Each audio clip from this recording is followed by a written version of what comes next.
Welcome to the Trading Sliders Podcast. Here we go, episode number 33 of the Trading Sliders Podcast. How's everybody doing out there today? I'm Bobby Puckett. Here with me in makeshift studio is Kurt the Flash Bennett. As I say, makeshift studio, we are at Fort Branch Community Park right outside of Hobstadt, Indiana. Night number 2 of our race trip. This here is going to be different, so to speak. For the people that's been with us for a long time, you've heard the shows at the Brooklyn Bridge. Well, we're kind of at the same deal. We got Little League Baseball going to the left, birthday party behind us, and Bertha, the lady cutting the yard across the street, stuck in the lawnmower, rocking back and forth. So this one's going to be fun. We got all kinds of stuff going on around here. Yeah, we got stuff going on left and right, winds blowing, birds chirping. But what we do each and every week, make sure we bring you a podcast. And so here we are again. Before we get started, happy Mother's Day. We are recording this show Saturday afternoon.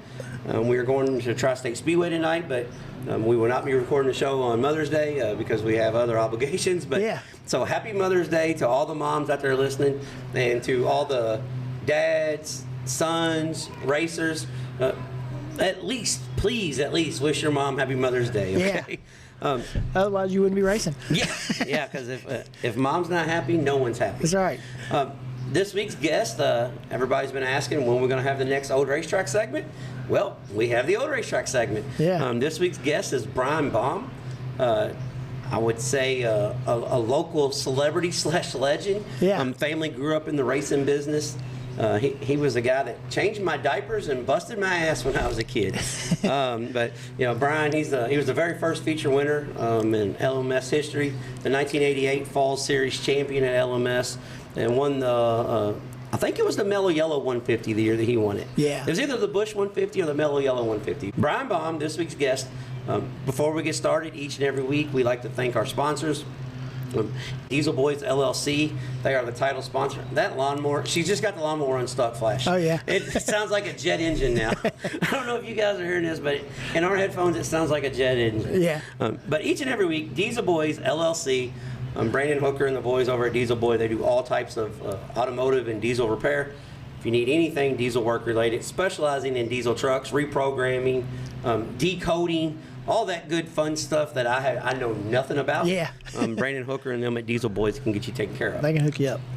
Slider of the week, each and every week, is brought to you by Walt at Speed Decals. I think this might be one of the first weekends I haven't seen Walt at the racetrack in 6 or 8 weeks. They have other obligations this weekend, but Walt at Speed Decals, if you need any type of vinyl work, race car lettering, yard work, not yard work. Yard signs. Yard signs. Walt is not doing any type of yard work. But yard signs, anything that you need vinyl related, get a hold of Walt at Speed Decals. Our deep dives each and every week is presented by Chris Harmon and the guys at Kentucky Clutch. We appreciate their help each and every week, been a continuous sponsor since day one. And one good thing about Kentucky Clutch is if something's really, really screwed up and you want to come in and bullshit about racing, I'll be one of the few guys that puts it together. So you can come in and hang out and get me out of a little bit of work. Talking about racing while you're doing it. That's kind of what we do. We race all day at work. If I would just put the microphone up one day, like if we ever get slow, I'm just going to put the microphone up at work, and we get some really good stories coming out of there. We might have to PG a lot of them, but there's some good stories. And Crash of the Week is brought to you each and every week by D.O. Handyman and Remodeling, as Flash just about makes a suicide dive off the table here. Just about busted his ass. D.O. Handyman and Remodeling, if you need anything handyman related, anything done around the house, David at D.O. Handyman Remodeling, 812-989-5002. And one thing, Flash, David is going to meet us at the racetrack tonight. He's going to meet us Saturday night, so it'll be good. So we got a sponsor that's going to hang out with us. So almost every week we've had at least one of our sponsors come and hang out. So or somebody, or just one of the fans or anything.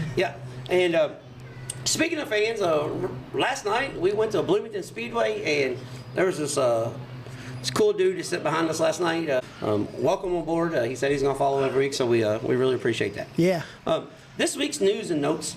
First off, Flash, it was a busy race week for us to sit on the couch. I mean, Illinois Speed Week started with a bang. Major success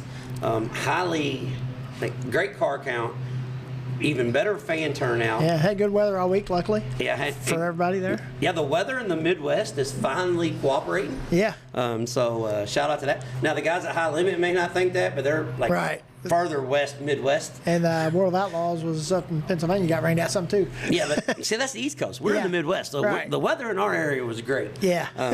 So we're going to get into that. USAC they hit the road this weekend, and we going to be at both of them events. Badass Bull Ring, Cowboy Up at the beautiful red clay of Bloomington Speedway. We're going to talk about that. And major announcement for the Trading Sliders. We touched on it last week, but we did hit 100,000 downloads, listens. Yeah. Yeah, we don't have 100,000 likes yet, but if you guys want to help us out, yeah, throw a like on. But we've got 100,000 listens, so that's pretty cool too. Thank you to everyone that's reach out that listens, and we don't care if you've listened to one episode or you've listened to all 35 of them now. Yeah. We really appreciate it. It really means a lot to us. When we started this, we never in a million years thought, you know what, we're going to get 100,000 people.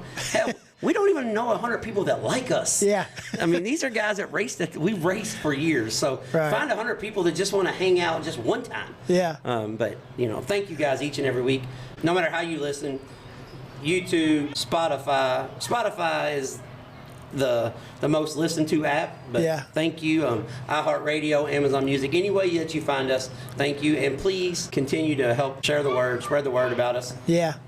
And we got a game of tag going on behind us now, Flash. Yeah. There's a game of tag going on across the bridge.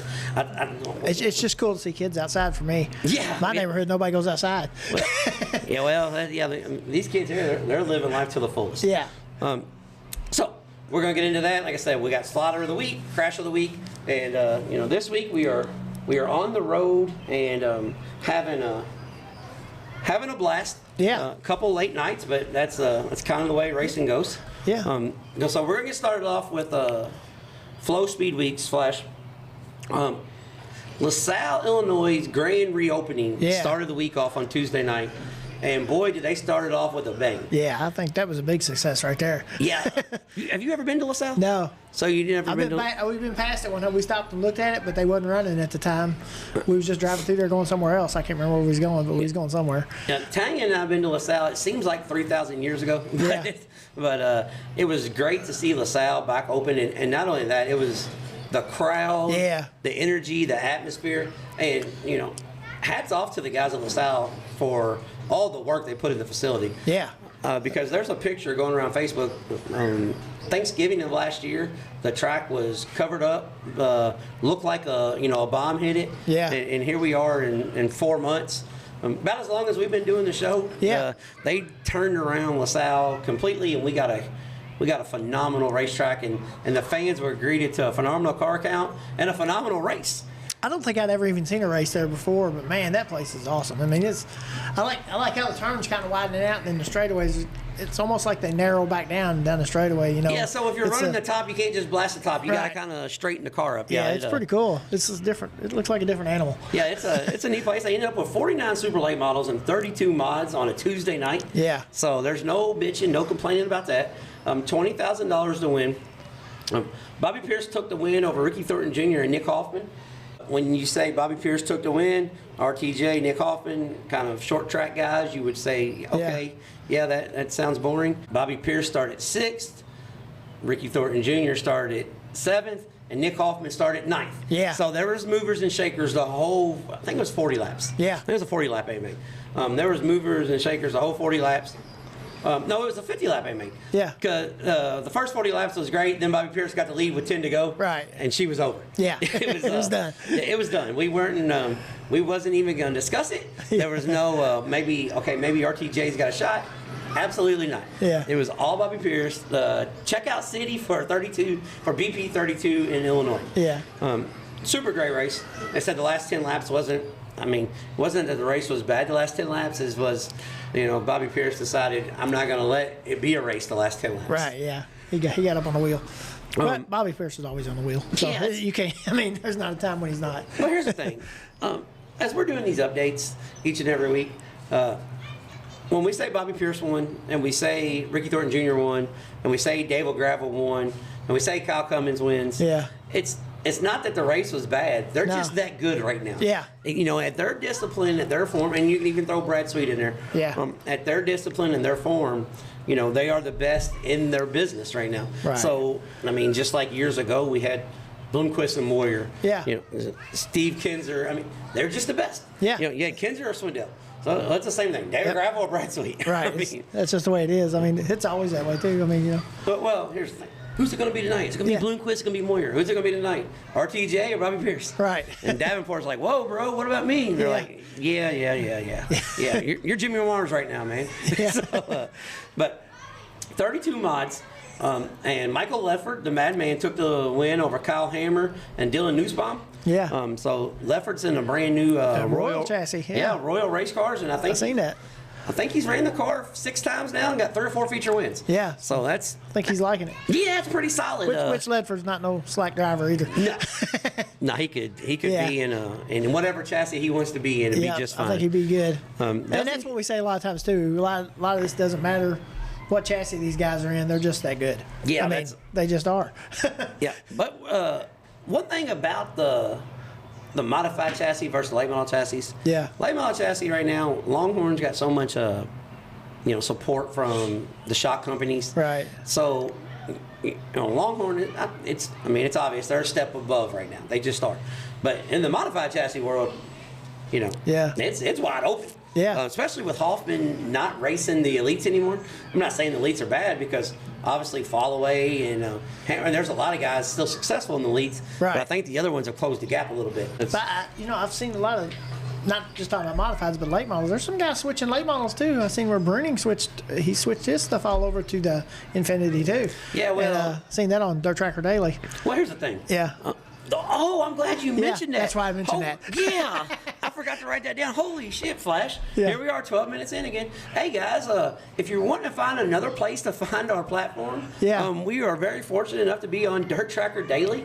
Yeah. I'm sure you guys have seen the YouTube clips every day that comes out. Yeah. But we are, Justin has added us to the podcast page. There's only about 10 or 11 podcasts on there. Yeah. And he reached out and said that he likes what we do, and he put it out there. So you can check us out on Dirt Tracker Daily. So when you go to Dirt Tracker Daily and you want to listen to Dirt Track and Rib Racks or Dirt Nerds, you can hit Trade and Sliders play right there behind them. We can do 3 in a row, however you want to do it. So, we'll talk about that at the end again, but I forgot to even write that down on this week. The hell, you can find us on Dirt Tracker Daily. We've made it big time, Flash. We made it big time, man. Damn, we're for us anyway. Yeah, for us, we've made it like monster time. Yeah. But excited about that. So excited, I forgot to mention the damn thing. Yeah. But Late Model Speed Week started in Illinois. Night number 2 at Spoon River. 42 super late models, 25 mods. Super late models at Spoon River, a lot of the drivers say, I really like this place. This is, and like Davenport and Hoffman, like Davenport said it's the East Alabama of the North, Yeah. The track's big. It's really big for Illinois standards. Right. It's big. Yeah. It's sweeping. It's got a different style dirt. It's got more of an Indiana style dirt on it. In my opinion, I could be wrong, but it's not a brown. Not as black. Yeah, it's most of the stuff. It's brown. And it's not as hooked up. My wife was watching the races at nighttime with me, and every one of them. She goes, "That's really black dirt." I said, "That's Illinois dirt right there." That's Illinois dirt. Yeah. But the Spoon River, it's not a true Illinois racetrack. Yeah. And it kind of shows when we go down the rundown here. Jonathan Davenport took the win over Hudson O'Neill. Davenport grew up in the South. Hudson O'Neill grew up in Indiana. And then, of course, Bobby Pierce was like, "Hey, I'm still the man." So, Bobby Pierce ran third, but Davenport just about screwed up. Hudson was coming quick at the end of the race. Yeah. Yeah, he was. He was rolling. Yeah. And I was going to say, Bobby running third in an Illinois track, that's like bad for him. Yeah, that's really bad. Yeah. He had a rough night, though. He had to come from the back. Yeah. And that's the night that Bobby Pierce did something I would do. he knocked the decking out, so of course he's got to work on it himself because Right. his dad tells him, "I'll help you with anything, but if you knock the decking out, it's on you." That's you. So he put the decking back in. They had about 10 things going on, and he forgot to put the damn spoiler bolt in. Yeah, the so he's spoiler going fell down down. straightaway. The spoiler is falling down. So if Bobby Pierce would have had maximum downforce, this may have been a totally different race. Yeah, exactly.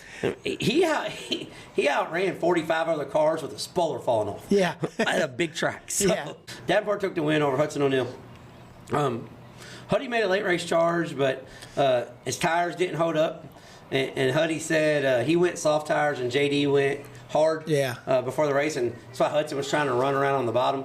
But Hudson took a gamble on it and still ran second. Yeah. It was a good run. It made a good race out of it anyway. Made a real good race out of it. And, the modified feature win went to former guest Cole Followay. Yeah. He took the win over Drake Troutman. And another former guest, Blake Brown, ran third. So, modified feature, I could kind of, I didn't really know going into it, but, Cole Followay and Blake Brown on a track that slicks off. Yeah. That's got some crummy dirt that's not all hooked up. Yep. I can tell you those guys are going to be really good in that style of racetrack. Right. But, yeah, hats off to Cole Followay for taking the win. That was Wednesday. Then Thursday, hold on. We had a whole other race too, Wednesday Night Flash. Yeah. The Lincoln Speedway. Yeah. And Illinois. No, Lincoln Speedway in Pennsylvania, I'm sorry. Yeah. Lincoln Speedway, Illinois is the next night. Right. Lincoln Speedway in Pennsylvania, World of Outlaw Sprint Cars. It was supposed to be Tuesday, got rained out, pushed it back a day. And was the track juiced up? Yes. Was it fast? Yes. 45 sprint cars, but this week's crash of the week, we're going to talk about two of them, but it's at the same racetrack. But the very first lap of the heat race number 1, Dylan Norris went for a big one coming to the green. Yeah. Like, he took the green flag on flip number 4. Yeah. Like, they went green and they wheelied up. He jumped a wheel and just absolutely destroyed this car. Bent the frame in two, knocked the fuel cell off. Yeah. Knocked the rear end out. So, D.O. Handyman Remodeling Crash of the Week. Number 1 went to Dylan Norris. And Dylan Norris Racing on Facebook. Yeah. You can buy, punny shirts to, help make it better because the car's totaled. I'm not even going to name the rest of them, but in Heat 3, there was a 7-car crash going down the backstretch up lap 1. Yeah. Brady Bacon was one of them. We got tore up. We had race cars tore up every which way you could think of, Flash. I think they ended up with like 3 or 4 of them junked. Yeah. They had approximately 12 cars in each heat. This one took out 7 of them. Going down the backstretch. Major crash. So this week's D.O. Handyman Remodeling Crash of the Week, we'll just say Lincoln Speedway in Pennsylvania for the Hammer Down Crash Fest. Yeah. But in the feature, though, it was all Buddy Kofoid. Chase Dietz made a run at him at the end. Local kid out of central Pennsylvania. And Anthony Macri, another Pennsylvania posse, ran third. Dietz closed the gap in the last 2 laps. Just wasn't enough. Dietz started running the Hail Mary haymaker line, front end bouncing, standing on the gas, bouncing off the wall. But when it was all over and done, Buddy Kofoid took the win and does Buddy Kofoid things. Yep, that's right. I think that was Dietz's best finish ever too. Yeah, with the World of Outlaws. World of Outlaws, yeah. Chase Dietz, he's another kid he's going to be really good. He's already really good, but if he decides to hit the road, he's going to be a serious contender at a high level. Yeah, it's hard to believe how good those guys are. I mean, those World of Outlaw guys. To go run with them guys and run that good, that's saying something because they're just on another level. Well, that's a lot of things. We're about to get into Bloomington Speedway. A lot of things too. Like, people don't understand how good. Like, if you're not in the dirt world, you don't understand how good the elite of the elite are. Right. Yeah. And on a different spectrum, they don't understand how good the locals are that compete against them. Right. Yeah. I mean, because there's locals like in Indiana, in central Indiana, there's local non-wing sprint car guys. Like last night, I mean, Kyle Shipley was just going balls to the wall until he did good until it didn't. Right. Yeah. I mean, but there's a bunch of that out there. Oh yeah. But to finish the Illinois Speed Week, Lincoln Speedway. Probably my favorite track that they ran, all 3 nights before they got into Farmer City and Fairbury. Lincoln, Illinois. Lincoln, Illinois this time, Lincoln Speedway, Illinois, 42 super late models.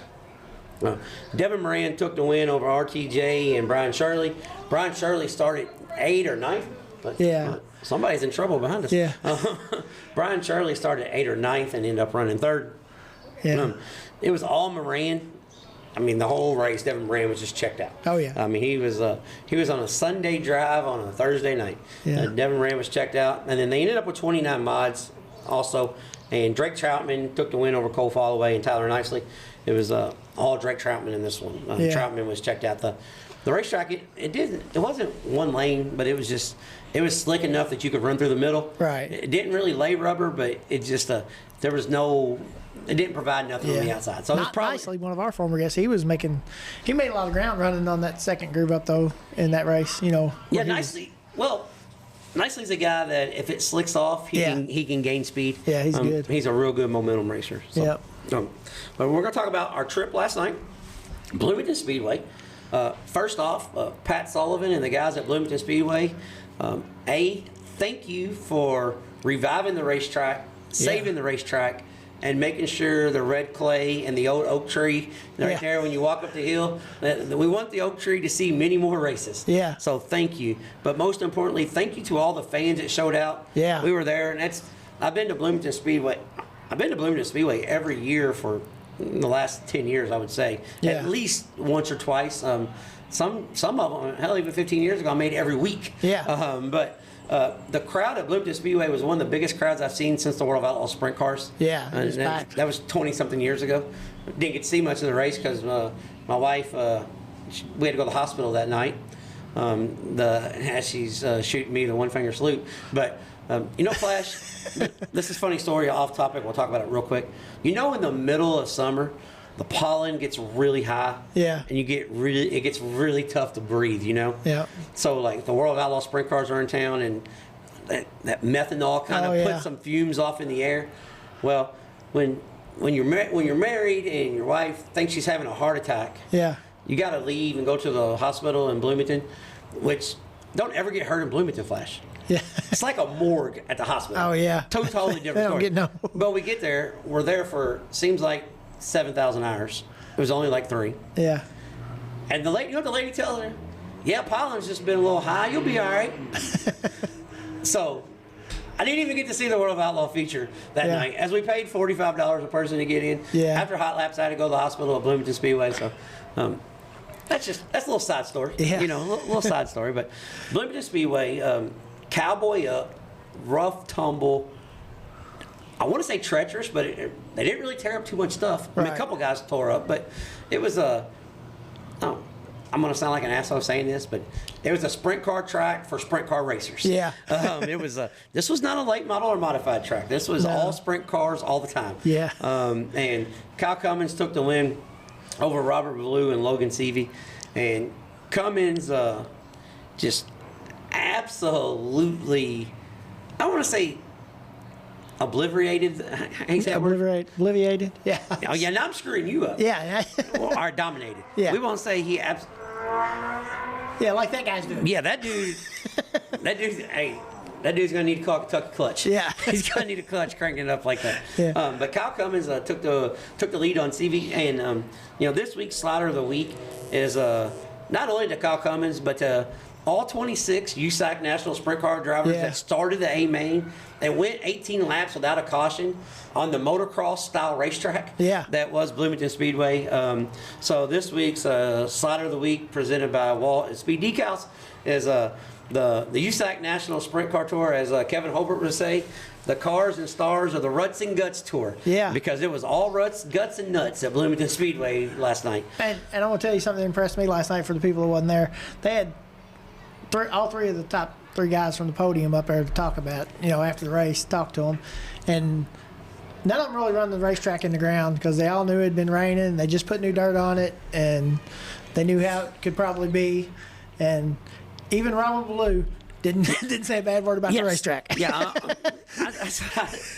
told the guy sitting behind me, I said, man, Ballou must have been happy he passed some cars. Yeah, he said he had to change a heart or something like that. Yeah, Robert Ballou, he had to change a heart last night. I don't know. I might give me a Robert Ballou shirt today because and we need to talk about his heat race, though. Oh, my gosh. Yeah, Robert Ballou, first off, he qualified bad. Yeah. So he started 7th in the heat. I think so. They're taking the top 5, and all the way up till 3 to go, he was still out of the transfer spot. Yeah. And then 3 laps to go, Robert Valou said, "Man, I grew up in Rockland, California. This is just like racing the West Coast track. Yep. I am not scared of the cushion. Yep. See you later, boys." I'm going to the top. He went to the top, and Robert Valou did Robert Valou things. He showed everybody why he was the madman. Yeah. But heat race was worth the price of admission alone right He there. passed 3 cars in one turn. It was on the top side. It was pretty awesome. So, hats off to Bloomington Speedway for getting the show in with the weather that it's been a little rough. Yeah. And one thing I want to say, shout out to Ethan Barrow and Barrow Excavating. They've done a lot of work at the racetrack. Former guest of ours. They were part of the committee to make sure the track stays alive, and so shout out to those guys because Ethan didn't have the run that he wanted to. He kind of got doused in fuel last night, but shout out to those guys. And okay, we're gonna jump around here a minute.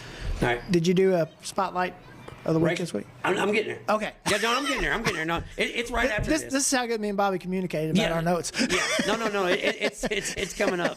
It's coming up right now. Once we do the 305 stuff. Okay. Yeah, it's coming right up. But they had 29 305s, and we wanted to give a big shout out to Ryan Tusing. I think that's how you pronounce his last name. Yeah.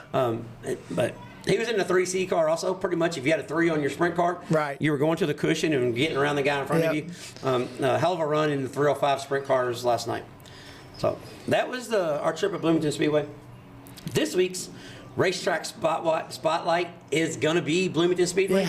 Me and Flash, you guys kind of know this. We kind of do all this on the fly. Yeah. We got notes jotted down everywhere. If you've seen it right now, it looked like a Chinese class of. Well, you'll see it because Tanya just took a picture of it, so okay. I'll post it up on a thing later. Okay, yeah, so it's going on there. Yeah. But this week's racetrack spotlight is Bloomington Speedway. 102 years at the world famous red clay. And last year at this time, it was looking a little iffy. Yeah. If Bloomington Speedway was going to continue to racetrack, so the racetrack spotlight, it's not a weekly track no more. They run special events. I think they got like 10 races scheduled this year. Right. But every time they're scheduled there, they've got a major sprint car race or a major late model race at every event. And when I say major, I mean we have USAC non-wing. The next race is the Josh Burton Memorial, $10,000 to win, unsanctioned non-wing. That USAC and nobody else is going up against, so expect a huge car count. They have the O'Reilly is it the O'Reilly All-Stars anymore? I'm not sure. They got the All-Star Circuit of Champions. Yeah. We'll go with that. I don't know who the title sponsor is, right? But they have the All-Star Circuit of Champions, 410 wing cars coming up. Midwest Thunder will be there later in the year. The Northern All-Star Late Model and Modified Series is going there. So this week's racetrack spotlight, Bloomington Speedway, quarter-mile red clay, beautiful on the hillside. Yeah. Beautiful red clay, beautiful green grass. Some of the cheapest racetrack food you'll eat in the country. I was going to say they've got it's like a $10 special where you can get your cheeseburger, where you get your whatever your entree is, and then you get fries and a drink for $10. Yep. And if you think that's bad, try going to the movie theater. Yeah. And one thing cool about Bloomington I want to talk about real quick is you can bring your chairs in, sit on the front stretch. I got what kind of seating is that called? It's kind of like terrace seating for chairs. It's it's weird how they got set up, but it's nice. It's almost like old stadium style seating. Yeah. So you can set up on the front stretch. You can bring your pop-up chairs on the left. They got the old bleachers that are new. Yeah. With the bleachers on the hillside that was all famous at Bloomington and Paragon for all those years, and above the racetrack up the one negative at Bloomington. Yeah. The bathrooms are up the hill. up the hill. Yeah. When they say fill the hill, they mean like if you're starting at the top, that's where the bathrooms are. Yeah. That's the only negative. But they are clean, they are nice, and they've done a ton of work at this racetrack. So the banking is a quarter-mile high bank oval. So Bloomington Speedway, this week's racetrack spotlight, and guys. I know we don't do really good asking for sponsors, but if somebody wants to sponsor the racetrack spotlight, reach out to us because we're going to do this every week. Yeah. It may be somewhere we go or we don't go, but it's going to be at least somewhere we've been. Yeah, somewhere we've been at least. So we can at least get 300 weeks out of that. Oh, yeah. So if you want to sponsor the racetrack spotlight, reach out to us. But so that was all the shenanigans this week before we get off here. And, check out this week's Trading Sliders Deep Dive. It's Shepherdsville, Kentucky's Brian Baum. It's time for the Trading Sliders Deep Dives presented by Kentucky Clutch and Performance. Let's take a trip down memory lane with the old racetrack segment.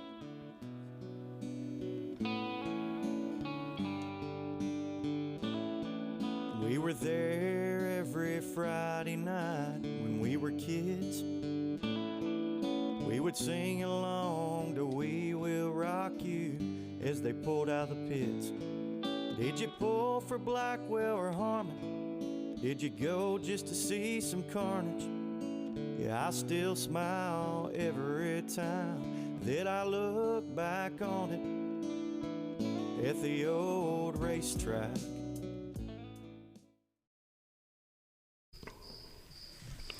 Here we go, ladies and gentlemen. On this week's Trading Sliders Deep Dive, we have Mr. S&S Race Car, Brian Baum. How are we doing, Brian? Thank you for coming on. Glad to have you guys have me on. First off, before we get started, I'm going to let everybody know if you hear something in the background, no, we're not playing a video game. Austin and Cody are not acting like little shits and running everywhere. That is the loudest cricket I've ever heard in my life right here in the race shop. So just bear with us. You may not even hear it. I may be able to delete it out, but if not, it sounds like someone's alarm clock going off in my ear. So that's how we're going to get started. So, Brian, first things first. A lot of people recognize you as the man that has the race car parts, that has the fuel, that has the tires. A lot of these young kids don't even realize you were a pretty accomplished racer yourself. Yeah, that started out, my dad had the place forever. And then when he passed away, we decided, bring it out here to my shop, and we continue doing that. But I raced from 83 to 99. And then I had a pretty good sponsor. And he come to me and told me, he said, I can't finance you anymore, but you can take the stuff, race it as long as you want, and go from there. So in 99, I made it 6 weeks. Yeah. Before we had a major issue. With the motor. And my boys were young. So we started doing the T-ball, baseball, basketball, football, and I'd done that for 16 years. And then when I started doing I quit racing. So when Dad passed, we started doing the parts and doing the fuel and the tires and all that stuff. And then Austin turned 14, and we got a front-wheel drive car, and that's how it all started again. That's point two. We're at the races again. It all comes back around. Yeah, it does. It does. That's like me when I quit. I was like, I'm done. And then my little brother's like, well, I want to race. I'm like, well, I got all kinds of shit over here you can have. Right. So, and now his kids are racing, so it just keeps. It's an ever revolving door. But for the people that don't know this. Brian was the very first feature winner in LMS Speedway history. How cool is that? Oh, it was pretty cool, even though there wasn't no victory lane that night. They were still putting the boards down on the bleachers. Yeah. That night they opened, but it was pretty cool. Yeah, well, we got something in common because I'm the very last feature winner there. There you go. I won't tell everybody it was the Baum Figure 8 B feature after Chris Harmon won the World 300, but it was, and it didn't matter because at that time I didn't know it. I was like, oh, this is pretty neat. And, got the last trophy ever from the racetrack. So I got 2 trophies in my house. The rest of them are in my mom's attic or in Caden's bedroom. But I've got the Eldora Speedway win and the Louisville Speedway final victory. Those are the 2 that I kept. So you was the winner of the Louisville 150. And what a lot of people don't realize is the Louisville 150 was basically our Bluegrass 300 cut in half, so we didn't have pit stops. So winning the Louisville 150, how much did that shape your career? Oh, I mean, it kind of put me on the map, you might say, with the other drivers, because I was still fairly young, racing against the guys I was racing against. Hell, they've been racing late models longer than I've been driving, So that was a big deal. And I won that night. Then the next week we come back and had like second fast time. Took off, was leading the feature, and had a caution. Brain fart. Didn't get on the gas hard enough, and I ended up running second that night. The next night. But it definitely changed things. When you said you had a really good sponsor, not only did you have a good sponsor, it's probably one of the best looking sponsors on the door that I think Irwin's ever put on a car. That metal center, it just looked awesome. You always had the chrome or the purple, the pink, you was kind of the first guy in our area that had a little bit of flash on your race car, well, especially from our group that we grew up with. Right. Well, Mike Winay, Mike's Bike Shop, he painted my cars for the whole time I started racing. He painted every one of his cars up until 2 years ago. But that's one thing, when I got the Mental Center deal, that was one of the things that he wanted. He said, I want a car that looks nice every week. And a lot of people don't know, when they started with me, I was going to tap that table. Everybody does. Everybody does. We went over and met with, it was John Filno at the Mental Center. And he goes, I don't want no junk. I seen junk. I want something that looks nice.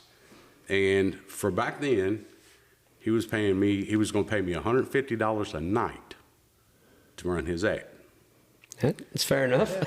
That was pretty good money back then. Yeah, that's pretty good money now if you can get a sponsorship like that. I would race on Friday. I'd go to his place on Monday and get a check. So my dad was with me. You know how my dad was. He said, well, if you want that car to look sharp, it's going to take a lot of money to keep them, because these cars get tore up. He said, all right, I'll do $200 a night. I said, cool. So that's how that started with him. Yep. And then, plus, Rick lettered some of my cars. I had Jack Wallace do them. But then we started getting into the dirt-looking numbers with the prisms and all the chromes. And Mike, he spent hours painting my race cars. And people don't realize, that's money too. Yeah, that's... And, oh, yeah. You take and go to the paint store down, hey, you got to buy $500 worth of material to paint one. Yeah, it's crazy that we've come to the point where it's almost cheaper to have it wrapped. Right. Yeah. You know what I'm saying? Like, it's almost cheaper to just say, all right, come wrap this whole damn thing, and right. I'll spray bomb the roof.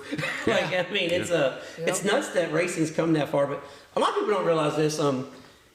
You are one of for people that's new to our show, when you go back and you listen to some of our old racetrack segments, Brian and his wife Stacy, they kind of molded me when I was a kid, and a bunch of us. He changed my diapers. He was there when I was born. He's even busted my ass before at Ray Bigger's house. Yeah. So that's, several times. So that's but your core group of guys, you, Ray, Rick, my dad, Leonard, everybody's running around. Richie. I'm fascinated because when I see kids racing now, like your son's racing, there's not 10 different race car drivers that's over here hanging out every week. It's kind of like, I got my clique, this is our deal, but you guys all work together. Racing has changed so much, but to me, I remember, hell, my dad going to your house, put a clip on, you guys come over and help change a motor. I mean, just, right. Everybody worked together back then. Is that what we're missing nowadays? Well, there's not a whole lot of people, all of us were within 2 miles of each other. Yeah. And that made a big difference. Well, I need this. Well, it's 10 o'clock at night. I bet Dale's got it or Rick's got it. And we'd run around until we found what we needed. We didn't have a big bunch of money in them cars back then. Yeah. That's one thing that I just, as a kid, because I was different than most kids. I was in the garage. Now the first few years, he can tell you I was tearing shit up. They put something on the car and go the other side, and I'm gonna fix it for them. I got a hammer knocking the other side out because I see them doing that. But what I do remember though is this is one of these big words, Flash. You might help me. The camaraderie. How do you say it? Camaraderie. Camaraderie. Yeah. He's my English professor because I screw words up. You got a bad English professor. Yeah. Well, no, we're really screwed. But I remember the camaraderie and just everybody always working together. And, and I tell people about Richie, because Richie says that the 1986 tiebreaker championship at Charlestown, he said he still thinks about this to this day.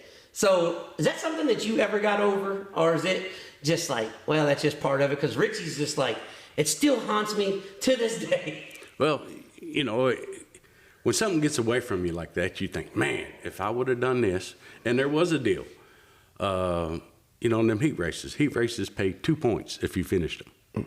Well, you can ask Rick Irwin this. If you weren't running in top 5 with 2 or 3 laps to go and you thought you had a shot at it, why waste the gas and the tires the other 3 laps? That cost me that championship. Well, Because I pulled off a bunch in Well, the heat races. what Richie told me was, he said, so we got around, was it David Clyde maybe? He goes, Yeah, I think so. yeah, he said, we got around him. He said, and we're coming to the line, and we get beat by a bumper at the line, and we had to outrun, by 2 positions. He said, so to win the championship, he said, we outrun them by 1. So they go to the NASCAR tiebreaker. Richie, I still laugh all the time. He tells me a story. He goes, they go to the tiebreaker, and we both had 1 win. They're like, all right, we're going to seconds. He goes, and we didn't have no seconds. We had 12 thirds, and they had 1 second. He goes, still to this day. So I'm like, so did that haunt you at all? Because, you end up winning the 88 Fall Series Championship, but as far as man, that's one that got away, or is it just like, it's just part of it because we were all just racing? Well, no, it's one that got away because, back then, you still were racing against 25, 28 cars a night. Yeah. Back then, there were still a bunch of good cars. And, to give something up that you worked for, the year before, I think I was 4th or 5th in points, something like that. And plus the old car I had, man, you talking about a bent up piece of, oh man, that thing was bad. And we built a big old motor, big hog motor and put in it, and it was all horsepower. It wasn't no handling in that car. Yeah, you just beat them down straight away. Yeah, just stomp and steer. Yeah. You just hope for the best. Well, you just aimed it. There wasn't really hardly any steering to it. You just aimed it and got on the throttle the last, with probably 4 or 5 weeks left. You would never thought I'd caught Bob Ferris. He was way out there, and each week I kept running him down. And yeah, it's hard to muster sometimes, but that's been 40 years ago. Well, the reason why I asked that, because, like my dad, the first year Louisville was open, he led the figure 8 track championship all the way up until about 4 weeks to go, and he just quit. He's like, I'm not coming back. And still legitimately had a shot on the final night. And, so in 95, I talked him into, right before I started racing, I was like, we need to run for it, because he never ran for a championship anywhere. Right. My dad, he always bounced around, and I was like, you like going down Whitesville? Let's go run for a championship. So I kind of pushed him along. Cause I was like, that one was one that you had marital issues outside of racing, and you decided to piss on it. We're not going to finish this off. And that killed me. Right. Like when I was a kid, I was like, every week I was like, damn, man, how are we just going to not show up, And so that was one thing that, and when I look back on it, it really doesn't matter. We're all still the same people. You're still the same guy. You're still raising your kids, and you're still racing. So in the grand scheme of things, when we're done, all we have is the memories anyways. Right. But, as a kid, I was like, God, I can't believe, why are we just giving up on it? One thing I want to ask you, a funny story. You and Flash have a lot more in common than you think. Flash is not a very good fighter. Yeah, that's what I've heard. He knows for sure. All. He's not. All right. How the hell do you get in a fight and crawl out of the dog pile and let the fight still happen? Skill. You run around and grow up around the boys that I grew around with. They were all big meat cleavers, and I was a little dude, and you had to be fast and squirmy. Yeah. Because I've heard there's a couple times, Mike let us know there's a few times that you kind of got the fight started, but was gone before it happened. Well, that night that I got stuck under the pile, I was, 27, 28 years old, and this older gentleman that was probably in his 70s swung on me. Well, when a man that old swings on you, it's kind of like the old Bionic Man. Well, here comes the punch. I just ducked, grabbed him, threw him down on a trailer. Well, when I threw him down on a trailer, that's when his sons, boom. We're not letting that happen. No. Yeah. That sounds about like Kurt. He's except that Bionic still got him. It's like, pow. Yeah. I told Flash one time, I said, Flash, using your face to wear out their hand is not good defense. Right. I took the ball on pile, and I wasn't getting hit, though, so they were beating each other up as far as I knew. Yeah. I drug Flash out of the pile. I was like, God, man, how you race 25 years at the sports drome don't know how to fight? Like, what the hell's going on here? Yeah. One thing I want to ask you, we kind of reached out to a few people and talked, and Austin may or may not have helped me a little bit, but Aaron wants you to talk about your first race car and your first demo car. How did those turn out? Well, it didn't turn out real well because my mom put a cahoots on all that. Did a demo. Had one of them big 8D batteries in the floor. Had chains all over. You know, I got hit in the side.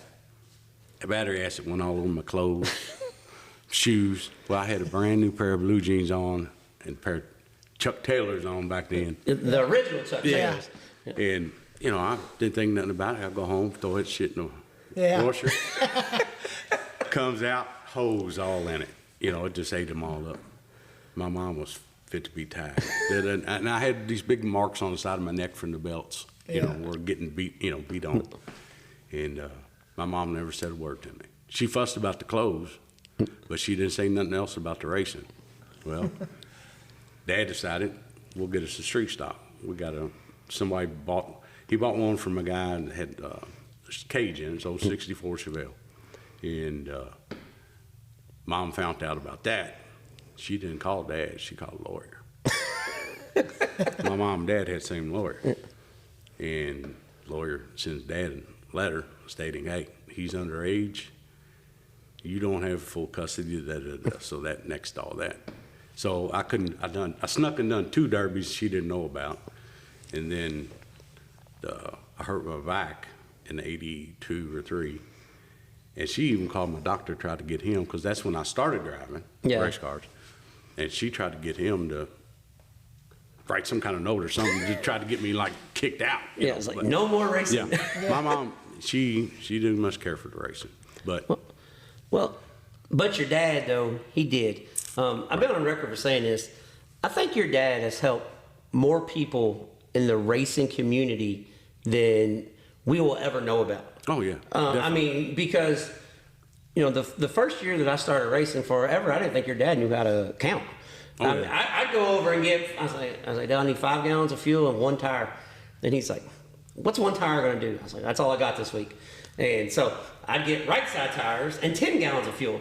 And I'm like, you know, I'll bring, and he's like, well, just bring it to me next week. So next week I'll show up and he's like, what are you talking about? No, I mean, you paid last week. I'm like, no, like I still owe you $200. He's like, no, you owe me $75. And I was just like, I mean, and there's numerous of stories when I talked about your dad and Terry Elmore and like a lot of people think those guys had a problem with each other. They were super to each other. Mm-hmm. They loved each other and they loved the racing community. So when your dad passed, how hard was it for you to say, you know, we're still going to do this? Because I know that was always your dad's dream. You didn't really care for that side of the work of it that much. Right. How hard was it to say, we're going to carry this on? Or was it easy because it was his dream? Well, I mean, he'd been doing it that's all I ever knew of him doing when I got older. But, you know, he had started racing. And so, you know, that just like, no, we just can't shut it down. You know, so there was stuff up in that attic that was, man, it's just crazy how much stuff was up there. And there was a little debt. So in order to help Cindy, my stepmom, was just have an auction. And I'll come to the auction, I'll buy back what I need, and we'll go from there. So, you know, I bought the tar machines and the compressor and the 1 tar truck, which I still have, you know. And, you know, at first, I had a lot of issues out here with my neighbors, you know. But I got all that next, and, you know, there's not a lot of money in race car parts no more. No. I mean, you guys know as well as I do. You can order anything you want to offline, have it at your house the next morning. I mean, that's the thing nowadays. And the problem is they're ordering it from the same place you are. Right. So that's the... Exactly. You know, and them days of, you know, having the deals, having the Hoosier deal, having the Snowco deal, having the AFCO deal, them days are gone. Yeah. No. There's no, and plus there's no loyalty. No. You know. No, I mean, if J Bob down the street can get it for $6 cheaper, I'm going there. Right. Because I've talked to you about this when it all happened, and I said, so what are we going to do? Are you still going to, and he's like, I don't know. I don't know what I'm going to do. I don't know if it's still going to be, you know, Bob's S&S. I don't know. And but I'm just going to say, from a fan, from a former racer, I'm glad you fought the fight as long as you did. Right. Because just seeing SNS Supply, SNS Race Supply, Baum's SNS, just seeing that on the race cars, it's a little joy in my heart because that's part of my childhood. Well, we made a trip over there every single week to the shop, and then we bought stuff at the racetrack and Sportstrom every single week too. Right. So, I mean, yeah, like I said, I mean, we only had like 2 gas jugs, so we'd go buy some over there, then buy the rest of them when we got to the racetrack. Right. Yeah. Well, you guys needed plenty of gas jugs, as much laps as you guys practice over there. Well, we had 3 cars most of the time, my uncle, my dad, and me. So it was. How fun was it? 'Cause I know your dad got into the dirt tire for a while, and you guys ran the dirt truck. You ran the truck, not around the country, but you did quite a bit of traveling. Right. When you got to see the other side of it, the other side of dirt, because you've always been involved with the pavement racing, how much work was it physically on the road? It was quite a bit. Because, a lot of people don't remember this, but back in the early days, we were a Firestone dealer. We traveled ASA. Yeah. We were official tire truck for ASA. When Mark Martin, Rusty Wallace, Dick Trickle, all them guys, Mike Eddy, all them guys were still racing ASA back then. And I remember riding home, falling asleep, head hanging out the window, coming from Wisconsin, races up in there. Oh, yeah. And it's the dirt racing, I've been to, went to the pond, Bluegrass, Campbellsville. I wasn't involved in the dirt as much because there was a lot more road time riding with that. And it was, and plus I was still in school and all that stuff. So, I got stuck going to the Sportstrom or the old fairgrounds. The old fairgrounds, And Dad would take off and go to Florence. Yeah. I remember I just got my license. You remember the big crew cab truck we had with the 24-foot box? Just got my license. You're going to Florence tonight. I said, what? He goes, yeah, because that's when SNS had SNS South. North, yeah. In Cincinnati. You're going to meet Kim up there, and you're going to help him do tires because it was some kind of big event up there. And I was like, man, all right. I remember the sun was coming up when I got home, pulled in my mom's driveway. God, 16 years old. I would have never sent him, with a truck that big, loaded full of tires and fuel, up to Florence and back. Well, you'll be fine. You'll figure it out. I mean, you're from the Edgewood, Preston area. You're going to figure that shit out. Your biggest problem with that whole trip was coming back up when the sun was coming back, trying to sneak down Preston without getting robbed. Right. You were good on the road. You were good on the road. Hell, your problem was getting back home. Right. Well, you're involved with racing still, with your son, and you've been heavily involved with Salem Speedway over the years. Because racing it's at a stage right now where there's more eyes on the sport than it's ever been with streaming but as far as fan attendance, it's down. Driver attendance is down, especially in the pavement world. The driver attendance is down. What do you think the issue is, and what do you think the fix is? If there was a fix, everybody'd be doing it. But it's everywhere. It's just the cost of everything. Yeah. You pull out the driveway from these street stocks to go to Salem, it's $1,200. No matter how you cut it. If you want to run up front, now you can go up there. We can take these 50 lap tires and go up there, maybe run top 10, but it's just the cost of everything.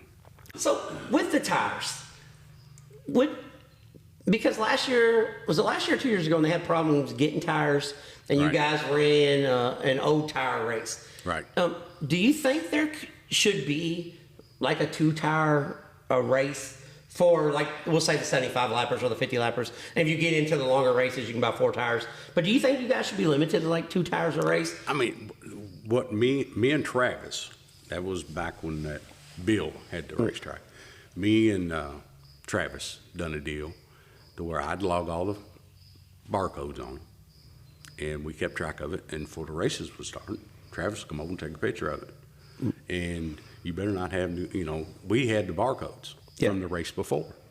So, all right, you could go buy two new tires. Well, I had all the barcodes wrote down, who bought what. When you bought your 2 tires, we wrote your number down, your barcodes, and we had the previous barcodes.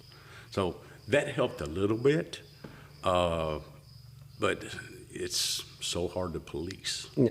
Well, the reason why I'm asking this is because you guys, you know, I grew up racing pavement, and then when Louisville closed, I didn't go to Salem because, quite frankly, they only raced once a month, right. And I wanted to run somewhere else, so I went and ran dirt. That's just, you know, kind of the way it went. But our street stocks, our pavement street stocks in our area, are the best street stocks in the country. But we're losing them, and we're losing 2 or 3. It was 2 or 3 a year. Now we're losing 2 or 3 an event. Right. We got to do something to save it. If not, we're going to be talking about how great this other racetrack was that's closed down with history. So I don't know what the answer is. So, and I'm not involved in the pavement world nowhere near as much anymore. So like, every time I got you guys on, I want to try to find out, but it seems like everybody has the same problem without the answer. Like nobody really knows what the answer is. Right. Yeah, I mean, these street stocks, you look at them, they ain't street stocks. No. By far. No. You know. No, they're. And, you know, in the cost of them, I mean, that one that went over the wall.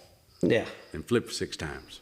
That car had 7 races on it. Yeah, that's That was an $18,000 hit. Yeah. Yeah, that was a nasty wreck too. Because that was a nasty wreck. I got to save my motor and my transmission and his seat. Huh? Yeah. Everything else and him. junk. Yeah, and him. That's the main thing. Yeah.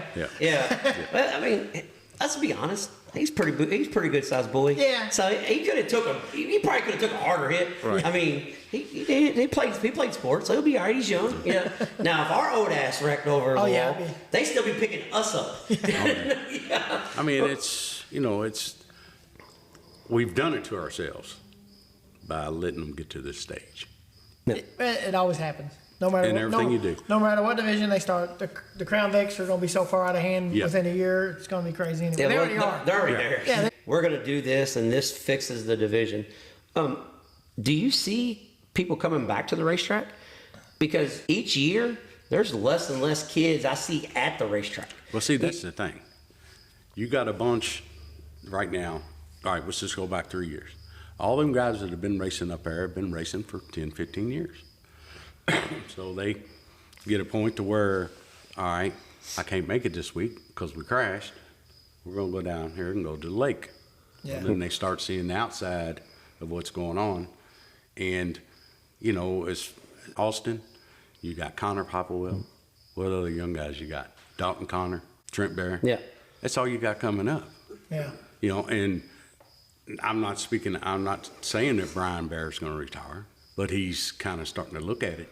Well, he's from us older guys. He's at the age where that's about when you call it quits. Right. Yeah, I mean, just Right. I mean, and it's and like I'm surprised Chuck is still racing. He's like, the GOAT. Yeah, I'm like I am. Yep. I'm like Jesus Christ. Like he cracks me up, man. He was a guy that I thought 20 years ago would quit. Yeah. And not only is he not quitting, he still got a beat when he shows up. Right. I mean, I got in our car 2 years ago, the one before the one we flipped. I run 5 laps at Salem.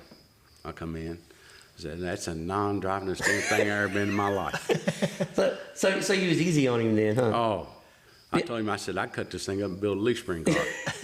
Well, we have one now. Yeah. But I'm like, man, the death wobble and all that garbage. Yeah. I said, son, we got to do something about that. He goes, no, Dad, you just drive through it. And I said, well, I ain't wrecking this car, because I'd have to fix it. Yeah.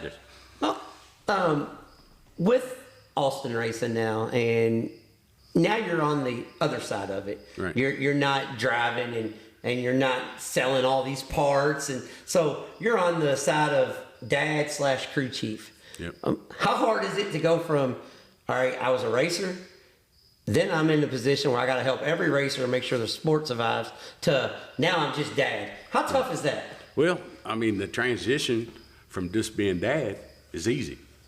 Before, like when we had the front wheel drive cars, Cheater Nation and all that garbage, I was building race cars. Yeah. So, but then I was turning right around and building other kids' cars. And they were saying, well, our car's not as fast as yours. And I said, it's not going to be. I said, until you spend a bunch more money. No.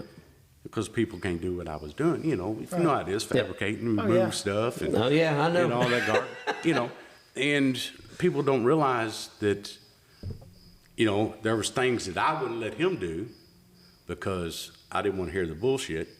Sorry about that. But No, all the garbage. There's 2 words we can't use on here. If you use it, I'll delete it out. Right. Everything else, we're good. It's kind of where I was at, But with him, I was more aggressive than I was when I was driving, as far as changing stuff. Yeah. You get halfway close, you make one little turn on the jack bolt, it take you plumb out of the picture. Well, with him, I was more aggressive on fixing what was going on with the car, because I sit there and watch it. And then he got to the point to where he was adjusting to the chassis. So then that's when we started going back and forth. And me and him, for the most part, we don't bump heads. Let's just fix it. Well, that's right. Well, here's the thing, and I say this all the time. It's supposed to be fun. If you guys are hanging out here in the garage and you're arguing all night, who the hell wants to do that? No. I mean, especially in the summertime, it's hot. Right. I mean, and then that damn cricket, like that cricket would make you just want to go crazy to begin with, but it's hot. And you guys are out here, it's about, spending time together. When I quit racing, everybody asked me, like, how do you just walk away? Because I was racing 80 nights a year. Right. How do you just walk away? I said, well, it's easy. A, I was wore out. B, my dad wasn't going no more because his health was bad. And C, it got to the point where he wasn't even in the garage anymore. We lived next door to each other, and I'd have to walk over and say, hey, Dad, come over and help me set tow. Hey, Dad, come over, and we had a shop where we were I was building race cars, a bunch of race cars, fortunately, unfortunately. And so I was raced out. I wasn't burned out. I mean, I still love the sport, but how do you get to where you don't get burned out? Because we've all been there. Oh, yeah, definitely. Yeah. And that's the thing with us just doing 7, 8 races at Salem now. Yeah. It's kind of easy. Yeah. It's no big deal. Back when I was racing, there was nights I'd race Friday, Saturday, and Sunday. Yeah. Yeah, And, but I didn't have no kids back then either. I could go and do whatever I wanted. But I couldn't see anybody even trying to do that now. well, it's the crazy There's thing. very few people do it now. Yeah. Right. You'd have to have deep pockets. Oh, Yeah. Well, the crazy thing is, I look back on it and I say, I don't know how I did all the shit I did. Right. Like, I have no idea because, I'm still fairly quick. I mean, I put a rear clip on a car in 2 days. Right. So, I mean, I'm still fairly quick. I put half of a body and a rear clip on a car in 2 nights. But I was doing that every night of the week. And now I do that for 2 nights. And then the whole next week, I'm like, damn, my back's hurting. My knees are hurting. We're crawling around on the floor. Right. Like, I don't understand how we did it. And, just like you guys race 7 races now, like, to me, I couldn't just race 7 races. That's why I quit. I couldn't afford to do it like I wanted to, and I got burned out. But, it seems like 7 races. There was a couple of times I did that in a week. Right. You know what I'm saying? Like, I went and ran all of Indiana late model week with the modified. I ran the whole week. And there's got guys say, yeah, I raced 5 times last year. I'm like, 5 times? Hell, I raced that many times at Brownstown in 2 weeks. I don't understand how we did it. But I also don't understand why racing has got so out of hand. Like, I can't comprehend. I know the racers always want more. But it seems like to me, you may not agree with this, and we don't even got to talk about this, but it seems like to me now, there's a lot of the older track promoters and owners are getting out of it, and we have more people owning and promoting races that were never really racers themselves or been around the sport. Do you think there's more people involved in the sport that doesn't really know how it works, or is that just me being the old guy saying, back in my time, it was better? Well, there's most of the guys back then, the promoters have been doing it for 20 years. Well, you got some now that 5, 6 years in, they're still trying to figure out what's going on, and they're trying to make everything look good on paper. Yeah. And running as a business. Yeah. What I'm saying? You can't rob Peter and pay Paul and still make everything work. That's Right. just Yeah. Or walking through the pits with a popcorn box full of cash. Yeah. Yeah. That's I've seen that more than once. Yeah. And they're just not. They're doing everything electronic. So it's easier to track the money and all that stuff. And it's just, I feel like they're the younger generation. We'll know here in another 5, 6 years. All these kids running these go-karts, these Bandoleros, Yeah. and the Crown Vics. We'll see where it all goes, you know, from there, you know. You know, it's just like your nephews, you know. How's Ricky going to afford to put them kids in a modified? Yeah. Yeah. You know, and I'm not saying Ricky don't make no money or No, but it's just the fact of the matter. I mean, right. You know, it's hard to muster. You know, yeah. Austin's got to where he kicks in, but it takes a lot of money. If we wouldn't have the sponsors that we have right now, we'd be in trouble. Yeah. Yeah, I think that's anybody anymore. I mean, as far as it's hard to go out there with just your own, run on your own dime. Right. I mean, and, you know, I can build a Crown Vic for $3,000. Really? Good luck. Yeah, that's a $8,000 car now, and you're still racing for $100. Right. So that's that's a whole nother nother subject. I mean, that's the same thing with front wheel drives. Yeah, well, I know. The front wheel drive deal. I apologize to Mike Gibson every time I see him for running his front wheel drive class. Yeah. Every time I see him, I apologize. It was a deal for a while. If your name had a B in it, you've messed up the front wheel drive racing too. Yeah. That's you know, back when that started, back 2010, hell, there were 70 or 80 of them. Yeah.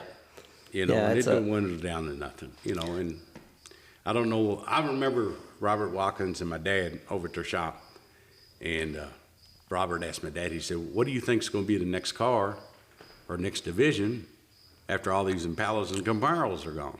Yeah. He said front wheel drives. And he was. Yeah. I mean, he was right, but then it shot its course too. Yeah, and that's funny because, you know, when I was building all those front wheel drive cars and you were building, because I remember you called me when you first was going to build one and said, you know, how are you doing this? And I was wondering, and, you know, we talked about it and people were saying, man, Brian's building these cars. I'm like, okay, good. Like, does he want more work? And I remember you calling me, he's like, hey, because I'd call him and say, hey, call Brian, I can't get to it. Brian say, hey, call Bobby. I'm like, I don't want to do it. I'm like, no, call Brian back. I don't want to do it. Right. Because, well, going forwards in the racing, how much longer do you guys plan on doing this as a family? Because I see we got a modified in the garage now. So we're expanding the cars. Austin said, I think he just said, I don't like racing 5 times a year either, Dad. We're going to get another car. So, do you guys plan on doing some more traveling, or is it just something that you're going to tinker with a little bit? I mean, what's the end-all, be-all goal? Well, we're going to run this car if we can get it back together. Naturally, we got to take it all the way apart because it doesn't suit us. We're going to run in June, or is it July? June, they got a race, and then they got one after the Halloween race. So we're going to plan on running it twice to see how things go. Then we'll have to see what falls out, you know, as far as I love going to Salem. I love the street stock racing because you're racing some of the baddest guys in the country. And when you beat them, you've done something, you know. So the modified, you know, that's kind of a cross between late model and street stock. So I still got my late model. It's laying over there with shit piled all over it. Yeah. I still got it. And matter of fact, we robbed parts off of it, and some of them are on the street stock. You know, I hate to say that, but I mean that's the way it's went. That's the way it is now. Right. Yeah. I bought me a '73 Pinto. I'm gonna make it a straight axle car. It got to the off the grid projects over there. So then we bought the modified, so it's off the chart. But somebody's got a little boy inside, so we gotta see how that plays out. Yeah. Well, it's funny you said you got a '73 Pinto. I've been looking for a two-door Chevette. And my dad said, why in the hell you want to? I said, well, I had a Chevette when I was in high school. I said, I want one and put like 406 in it or something, kind of like my rat ride. You know, he's like, I mean, if you want one, I'll look for it. I'll see if I can find one. Well, this one popped up on Marketplace. What was it? What was his name? Duval. I think his dad used to drive the push car over to the old fairgrounds. Oh, okay, yeah.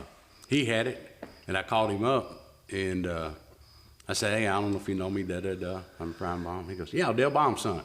I said, yeah. He goes, I'd like to come and look at that Pinto.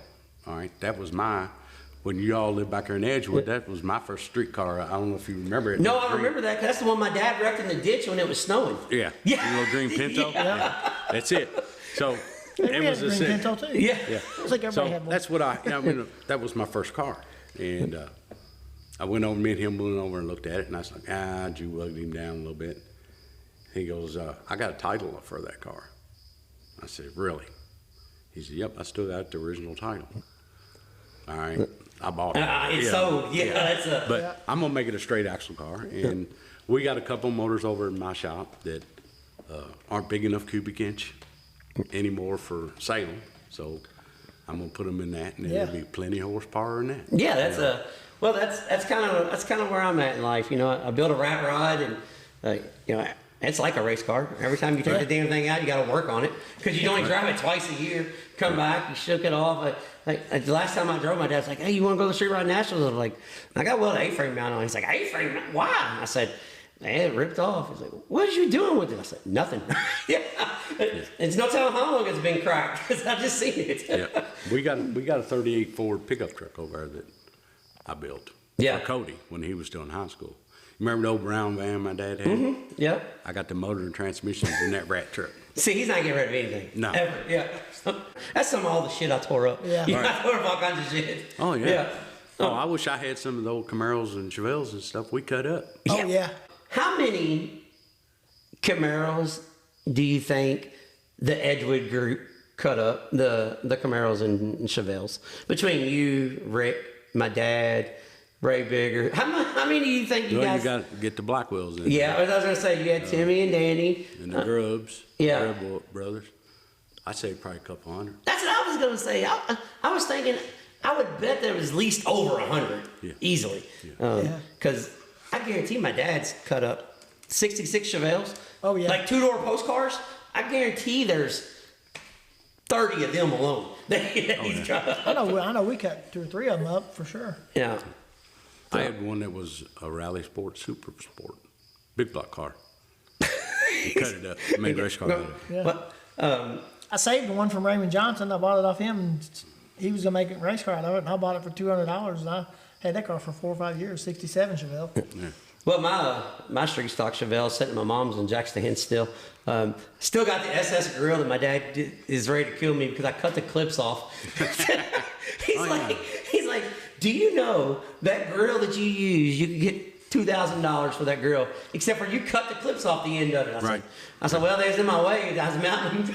He's like, are you serious? He called me and said, you still got that SS grill, don't you? I said, yeah, it's at my mom's up there on Jackson's.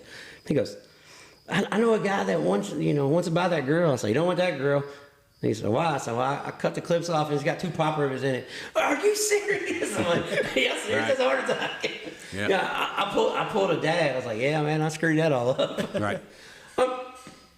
One thing I have to ask you about, because Richie tells me this isn't when you won the Louisville 150, but the story's too funny to not be it.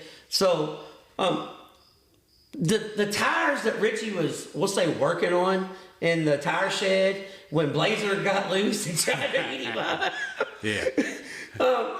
I had a Rottweiler that weighed about 120 pounds, and he run loose all the time. Yeah.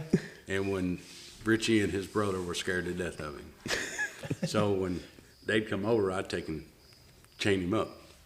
And when I had 2 sheds. One shed had all the bicycles and all that stuff. Another shed was strictly tire rotator chemicals. Yeah.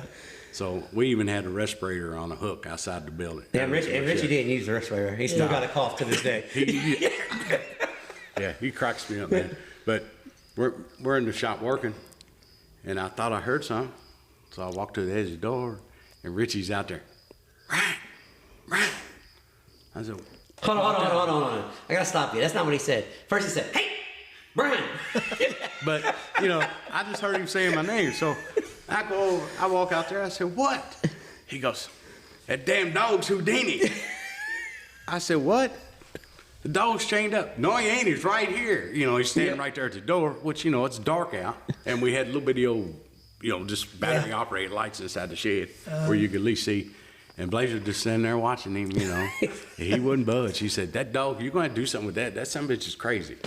And the only time he got crazy is when he drank more than 2 beers. Yeah, it happens to the best of us. Right, He'd pop a basketball in a heartbeat, you know, after he had that second beer. Yeah, there were no basketballs around. Oh, yeah. That's why all of us in Edgewood had to go play down the street. Yeah. Between Brian's dog and Irwin running over basketballs, and James Chumley was another guy that would tear up some basketballs in a heartbeat. You'd be playing down the road and the ball rolling in his yard, he'd just swerve over and hit it. Yeah. I mean, that's just the way they were. They bullied us. That's why all of us kids grew up tough. We didn't try to get out of the pile in the fight. We went to the fight. I will say this though. Your wife has to be. Now you may have a different version of her. Because you live with her, but she has to be the sweetest woman I've ever been around, especially around the racetrack. I've seen things happen at the racetrack where she should be pissed and she's not. She may be when she gets home, but she does a really good job being real reserved. I love my wife to death. She's a reason for my living. Yeah. But I tell you right now, when it comes to her baby boy. Well, that's where I was going with this. You better not get close. She'll shank you with a pin. Yeah. No, that's where I was going with this, because I've seen you be in incidents and she's like, well, he may kind of deserved it, or they'll figure it out. But when it comes to the boy, hell no. No, it's on. So how do you calm her down at the racetrack now? I just kind of let her vent and look and say, hey, you don't know what happened. Yes, I do. I said, I got eyes. I seen it. I said, girl, you need to calm down a little bit. Just go over and sit down. See, I think that's a problem we all have, like all three of us have. We try to act like they don't know what's going on, but they really do. They've been around long enough. Oh, yeah. I mean, you know, there's... my very first, my wife probably watched you race that night. The very first date I took her on was Charlestown Speedway. Okay. And I'm sure you was probably racing the night we was up there. So. I mean, for the most part, she always done pretty good. I mean, you know, she kept her composure. She knows both sides of the fence, you know. We're business operators over here, but then we're racers over here, so there's a fine line. Yeah. And I mean, there's been times that there's stuff that's happened and people come up, hey, why ain't you running around? I said, why? Yeah. I said, you know, and I try to let him take care of it. If there's an issue, I let him take care of it. Well, he's pretty good size. I mean, right. and you know, rightfully admitted that you don't really like fights. And dog pile, I mean, he can take care of himself, right, to an extent. But you know, there was a couple deals when he first started. I had a guy come down there, big old boy. Where's he at? And I said, I'm gonna whip his ass. And I said, hold on a minute. Yeah. I said, you're talking about my 14-year-old son you're gonna whip. And I had a couple guys with me. I said, I'm gonna be the first one you're gonna try to whip. I said, but if you get me down, these two are gonna wear you out. So, you know, I suggest you go and buy the DVD, watch it, come back next week and we'll talk. Yeah, go talk to Twisted Metal and we'll see. Right. And so I told him, I said, you know, if you want to tear race cars up, that's no problem. I'll bring 2 or 3 of them next week. And that's when I had 3 cars. Well, I had his, and I had 2 beater cars. Here they come in the pits.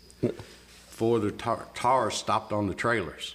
This guy was over, hey, Brian, can I talk to you? Or he called me Mr. Baum. I said, no, he passed away. I'm Brian. Yeah, I'm just Brian, man. And, you know, we squashed it right then, you know. And, that's the way it ought to be. I don't want to tear a race car. I tell him all the time, you know, there's times, you know, you want to run plumb through somebody. Don't tear my race car up. We'll go down there and swap knuckles and tear knuckles up. We ain't tearing race cars up. That's the way racing always was. With social media now, how in the hell, hold on, Austin, you chime in on this real quick. With social media now, how the hell do you guys race? Because back when I sound really old, but back when we were racing, if me and your dad had an issue, we'd go down there and talk about it, or he'd tell me to screw off, I'd tell him to screw off, and it'd be over. Now you guys, you know, bitch about it for 6 weeks, back and forth on Facebook and TikTok and Instagram, and everybody's, when you get to the track, how do you guys let that die down? Because, you know, you remember who touched you 10 years ago, where we was just like, oh, we tore our shit up last week, it's no big deal. Well, I think a lot of it has to do with the kind of the clientele that I'm racing with now. Obviously, when I first started, you can, you know, relate to this with, you know, your brother and the guys we ran with in the front wheel drives. Everybody's new; they don't really know the racing etiquette yet. So I was quick, you know, in my teenage years to jump on Facebook and fire back at somebody and this and that and blow it all out of proportion without knowing the full story. Whereas now, I feel like I've got a lot more composure and can say, hey, I'll call this guy on Monday. I'll, give him a day or two, call him, and we'll squash it before we even get back there. I think that's something a lot of the younger guys coming up can definitely pay attention to, is don't always take it as your first thought, step back and think about it for a second. Yeah, because, and it's funny, because I've told my little brother this. I said, now, Ricky, do you really think he came to the track with his main goal was to tear you up tonight? I mean, he probably just screwed up. Well, he owed me. He got me. I said, okay.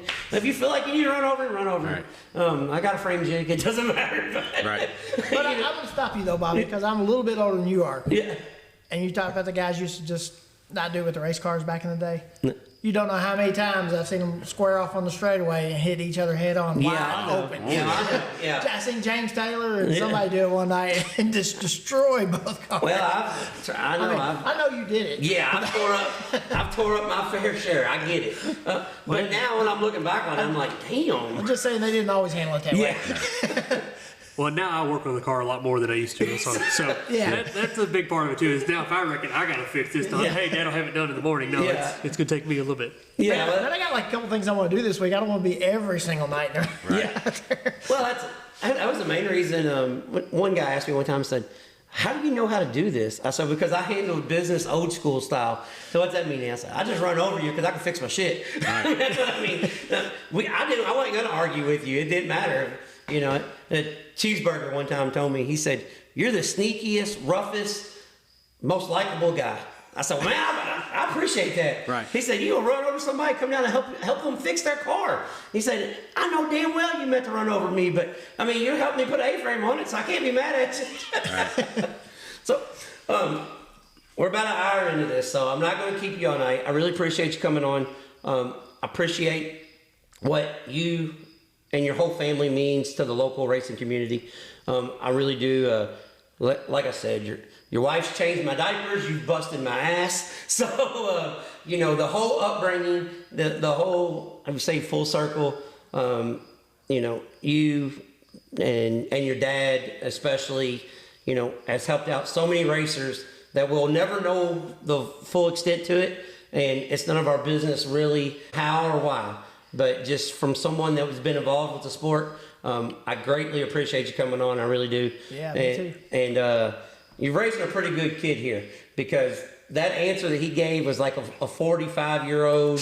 That's not a 20-year-old. You know what I'm saying? So. Well, I told him, I said, you're only as good as your demeanor. Yeah. Yeah. And we don't have the money for him to get to the next level. By no means, but you still got to be courteous and want everybody to, like you say, race as a group and still have fun. Yeah. After the night's over with. And if you tear shit up, you got to start over. Yeah. And now when you tear shit up, we used to be able to go get a spindle from the junkyard for $10. Yeah. Yeah. Now if you knock a spindle off the car, it tears up, especially. Where you got your shocks mounted. If you knock a right front, if I cut down a right front tire back then, first off, your grandpa was going to take care of me, so it wasn't going to cost me nowhere near that much, because he would give me a wheel at half price. Right. But $10 ball joints. Yeah, but now if you say at Salem you get in the wall with the right front, where it costs us $100, it's costing you guys $400. So at minimum. So that's the light side. Yeah, but. I get where racing's going. I hate it for you guys, Austin. You guys didn't get to race with the racing etiquette, as you put it, the guys that we raced with, and then the guys that your dad raced with, because racing has changed so much. But the very first feature winner in Louisville Motor Speedway history, the winner of the Louisville 150, which was was it the first or second Louisville 150? It was 91. So it'd have been the third. So the third Louisville 150 winner. The championship that got away that he's over with, but Richie isn't. Yeah. But Brian Baum, the local legend. I mean, you're old now. If I gotta say that. I'm old, dude. For sure. It's just like they were. When we found out we were going to have a grandkid. they popped off. Hey, what you want him to call you? I said, I don't care. He can call me old bastard for all I care. Oh, we can't have him calling you that. And Austin was like, all right, I'll just wait. And I said, well, he can call me Old B if he wants. Yeah. They won't want to know what it is, but it's, he's going to call me Pop, I guess, after my dad. But, it's a different deal, for sure. So I know you're still involved in the car. So we do this with everybody that we do. Before I get off, I do, like, our show's a bullshit session, but I also try to let you guys get something out of it as well. Any sponsors that you want to thank on the car now, or anybody you want to thank that helped you along the way that you's like, if it wasn't for him this one time, I wouldn't have made it here? Or is there anybody you want to help to say, or say thank you for helping? Well, all the old guys from back in the neighborhood, they all know who they are. Mike Bonet was with me the whole time I raced and painted his race cars up to Mike's Body Shop. John Felno with the Metal Center. I wouldn't have raced the late model at all if it wouldn't have been for him. I was very fortunate. And naturally, my dad, Al Straub. The first race car I had was one of your dad's old ones. Oh, it was used. Oh, it was used up. It was used up. And, that was the cheapest race car I ever had. It had less than $1,000 in it. Yeah. And had a ball. Oh, yeah. But them days are over with now. But I'll let him do everybody on this because that's more of his. Now we can see how you... Yeah. Yeah, this is more. Let's see the etiquette now. Don't turn around and look at it. Do it off your head, and I'll tell you if you forgot somebody. Well, we've got several tremendous sponsors that have helped us out. Obviously, Mom and Dad. That's the Baum's Racing Supply. He is smart. He's a smart kid. Got mom. Yeah, he's a smart kid. You got Mom first. Yeah. He said Mom and Dad. So he did it the right way. So I'll get in trouble if I don't mention my wife and my 4-year-old son. He's going to survive. He's still getting into it. But, the guys that help us out, Drive Realty, my good buddy Ben, Juan over at El Trasco in Shepherdsville, Rich, MR Heating and Air, has been with us since the front-wheel drive days. He's been a tremendous part of what we do. My brother-in-law, Matt, Ernst Landscaping, Shane Wilson Lawn Care, Sunnyside Signs, my brother, who helps us keep these cars looking fresh for a few races. Usually after the first, second race, it's, hey, you're on your own. You got some touch-up pins, fix it. And then Barnes Auto Service, they've stepped up. And Chucky and Chuck have always been heroes and good family friends of ours. So they help us out quite a bit. I think you did pretty good. I think you got along. I think so. I had to go by body panel. Yeah. yeah. Well, I want to mention. And it is a good looking race car. Yeah. I don't know if you knew the Robinsons that live back in the neighborhood. Yes. Okay, Mike Robinson. Well, you probably know Terry. Yeah. Well, Mike's Terry's older brother. Me and him used to run around together when we were 10, 12 years old. Well, he's been coming and helping me. And him and his wife cook food every race for us. So I want to mention Mike and Shelley Robinson. Yeah. I hung out with Mike and Shelley a couple trips in Florida. Oh, okay. Yeah. He doesn't remember Florida that day. Yeah. That's when y'all doctored me up. Yeah, we're not gonna talk too much about that trip. Yeah. But me and Mike and Shelley had a good night eating crab legs, and Brian did not have such a good night that night. So, he had a little too much fun in Florida. Those that see, it came back full circle. Yeah. Like he used to change my diapers. I had to make sure he got back to the hotel. Right. So it works out. But we really appreciate you coming on, and this has been fun. So thank you. All right, man. I appreciate y'all's time, and y'all are doing a hell of a job. And good luck this year. Yeah, good luck. If you can't win them all, at least have the best looking car. So you've got that. Right. You got that going for you. All right, thank you guys. Right. All right, Flash, that was Brian Baum. Yeah. Local, let's say, racing guru, celebrity, runs SNS race car parts, or SNS Racing as they still call it, or Baum's SNS Racing. Yeah. However you want. I don't really know what the name is, but I know he's been around my whole life. I know he sells fuel and all that good stuff. And you can get fuel and parts from him. One thing that I thought was really neat with us hanging out with Brian. First off, his son Austin was hanging out, and it was. I could see Austin as we're doing the interview with Brian, and Austin sitting to the side and he's just taking in what his dad's saying. 'Cause I think a lot of this stuff might be the first time hearing some of it. Yeah, that's what I was going to get at. Might have been the first time he ever heard about the trips overnight, and he had no idea that his mom and dad used to change my diapers. Yeah. I think it's neat when we go and do these interviews, especially. We always get a lot of feedback from people that message us. Hey, that was really neat. I didn't know this, but that was one of the first times. As we got a car alarm going off too now. Yeah. That was one of the first times that I've actually, paid attention because we've had other people around while we're doing the interview. Right. Usually it's just us and whoever we're interviewing, Yeah. But Austin was really, sitting, taking it all in. So I thought that was pretty cool. Yeah. That he got to share, Brian got to share that with his son. Yeah. But one thing about Brian and his whole family, his dad, and we discussed it in the interview, but I don't think Del Baum met a stranger. No. And I wouldn't have been able to race as much as I did if it wasn't for, the help of Del Baum. And there's a lot of people in our racing community now, especially these younger kids, that they don't have a clue that Brian and Del race like that. Like they don't, they're just, and it's not their fault. It's the microwave society, all they know is about the last 5 years. Well, all they know is, that's Austin and Cody's dad, and he breaks down tires at the racetrack. Yeah, they don't know. They know that he used to that he raced and spank people's butt all the time. Yeah, that he won the 1988 Fall Series championship. What's a Fall Series championship? Yeah, well, it's a 6-week series at the end of the year in the sportsman division in the Louisville area. Yeah, which when you guys. You see the street stock or the sportsman at the Drome, just think of the best, but there's 40 of them. Yeah. And, so, it was pretty cool for me, too, because I got to watch Brian, like, from the first time he went out racing because he started at the Drome. I don't think he remembers that, but he started the Drome in Charlestown, is where he started at all the time. Well, that's where I remember him racing because my dad run sportsman at the time, and I think he jumped straight into pretty much almost sportsman pretty quick. Yeah, well. And so it's pretty cool watching him progress and then move up to late models and everything else like that.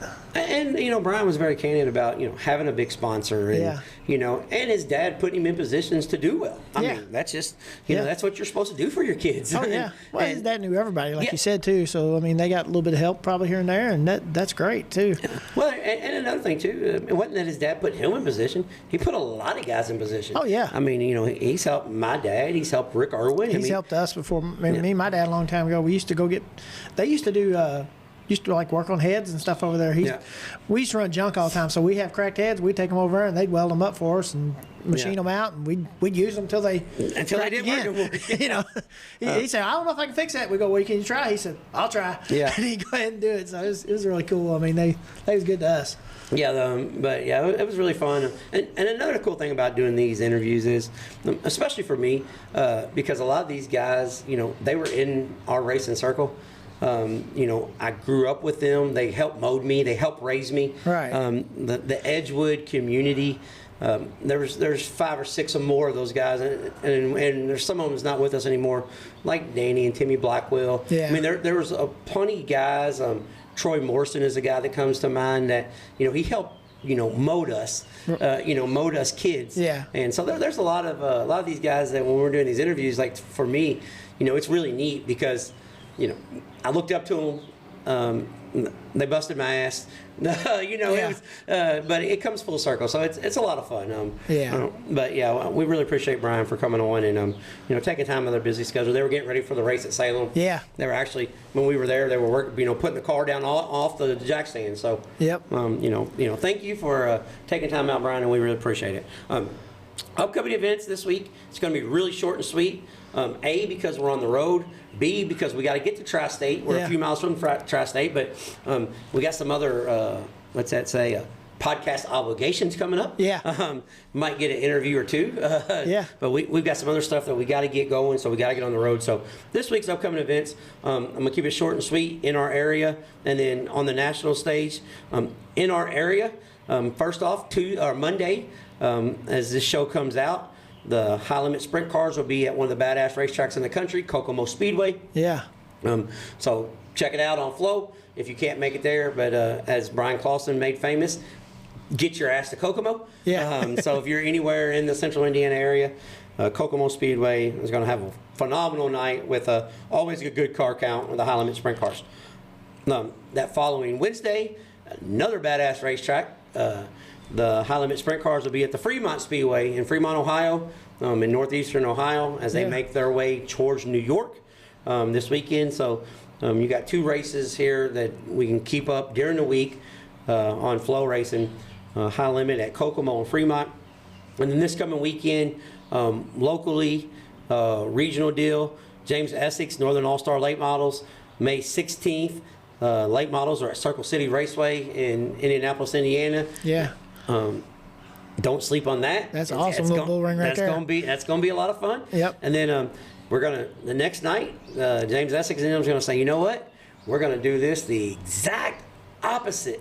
We're going to the Hammer Down Monster Lawrenceburg Speedway next Saturday night. Northern All-Star Late Models and Northern All-Star Modifieds will be at Lawrenceburg Speedway. I think there's going to be a pretty good car count on both stages. Yeah. For the Northern All-Star Late Models and Modifieds next weekend at Lawrenceburg Speedway. And you don't get to see late models run at Lawrenceburg very often, so it's kind of cool to get to go see them there. Yeah, I think they're there 3 times this year, which is more than what it usually is. Yeah. Yeah, which is 2 more than normal. Northern All-Star Late Models at Lawrenceburg. Friday and Saturday, the Lucas Oil Late Model Dirt Series. This will be on flow. And this is a racetrack I haven't been to, but it's on the bucket list. Yeah. Eagle Raceway in Eagle, Nebraska. When Dustin Jarrett says it's in his top 5, I believe him. Yeah. If it's in his top 5, I need to go. Yeah. So Eagle Raceway in Lincoln, Nebraska, Lucas Oil Friday and Saturday. And then also Saturday, the USAC National Midgets are at the Belleville Short Track. Yeah. And then Saturday evening, the USAC Silver Crown are on the Belleville High Banks. So you get midgets on the small track, which is badass. And then you get the champ cars on the super high bank, super fast, which is always a good show. So that's this weekend's upcoming events. Yeah. Like I said, we had to keep that short and sweet because we got to get on the road. We got some stuff to do. Yeah. Always on the move. But thank you each and every week to the guys that are listening. Thank you for sharing. Like I said, best advertisement is the word of mouth. Yeah. And, you guys are letting everybody know about us each and every week, and we appreciate that. You can find us on Spotify. Yeah. Find us on Spotify, YouTube, iHeartRadio, Amazon Music, and now Dirt Tracker Daily. Dirt Tracker Daily. So, and make sure you check out Dirt Tracker Daily too, because he comes out with a little 10-minute segment every day. Pretty much, it's pretty cool. Yeah, Dirt Tracker. He knows a lot of people. Yeah, he's got a lot of connections. If you hear it from him, it's pretty much right on. Yeah, it's not a rumor. Yeah, he's got a lot of connections. And another thing I will say about Justin, I'm looking forward and working on some things with him. So. Those connections may come around full circle here. Right, yeah. They may twinkle down to you guys just a little bit. So, but we're really excited about the working relationship with Dirt Tracker Daily, and we really appreciate Justin for reaching out and being I guess we're a part of his show as much as he's a part of ours now. Yeah. I guess that's how it works. It's a working relationship. Yeah. And not too bad for 2 dudes that don't know what the hell we're doing. Yeah. But. You got anything else, Flash? No, I think I'm good. All right, so I'm ready to hit the racetrack. Yeah, like, share, subscribe, all that good stuff. And until next time, we'll be trading sliders.